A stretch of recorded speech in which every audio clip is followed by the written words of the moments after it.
Hello বন্ধুরা, আসসালামু আলাইকুম। সবাই কেমন আছেন? ভালো আছেন? আসলে আজকে যে বিষয়টা নিয়ে কথা বলবো, সেই বিষয়টা হচ্ছে যে কৃষির উপরে কথা বলবো। আসলে আমাদের অনেকের ধারণা নেই আমরা কৃষির সাথে জড়িত আছি।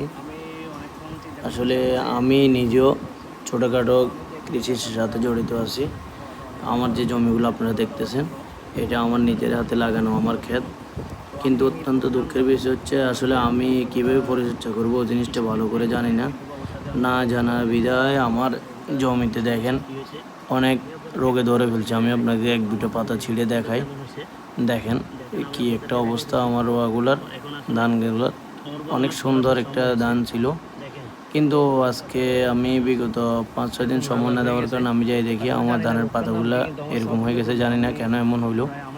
সত্যি অত্যন্ত কষ্ট লাগতেছে। আমার অনেক শখের, আমার কষ্টের এই ধান ক্ষেত লাগানো।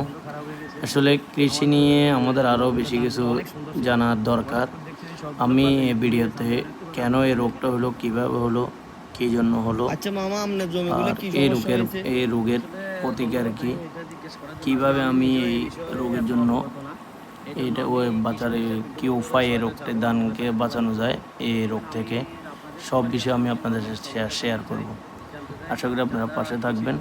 ইভেন আপনারা সবাই মনোযোগ দিয়ে ভিডিওটা দেখবেন।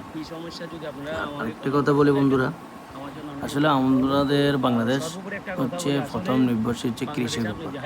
সুতরাং আপনারা যে যেভাবে পারেন কৃষি নিয়ে কাজ করেন। যার কারো একটা ইঞ্চি জায়গাও খালি রাখবেন না। কৃষি আমাদের আসলে সব। এই কৃষি আমাদেরকে পারে আমাদের এই অবনটন থেকে খাদ্য বান্ধব করতে এবং অবনটন দূর করতে। আর সর্বশেষ একটা কথা হলো, আমি আসলে নতুন মানুষ, ভিডিও বানাই, জানি না কেমন হয়। ভিডিওটা লাইক কমেন্ট দিয়ে পাশে থাকবেন। যদি কোনো ভুল ত্রুটি থাকে সেটাও বলবেন, আমি সামনের ভিডিওতে শুধরিয়ে নিব। ভালো থাকবেন। আল্লাহ হাফেজ। ওই পরিপ্রেক্ষিতে আমি ওইটার পরিপ্রেক্ষিতে আমি ছোট মানুষ।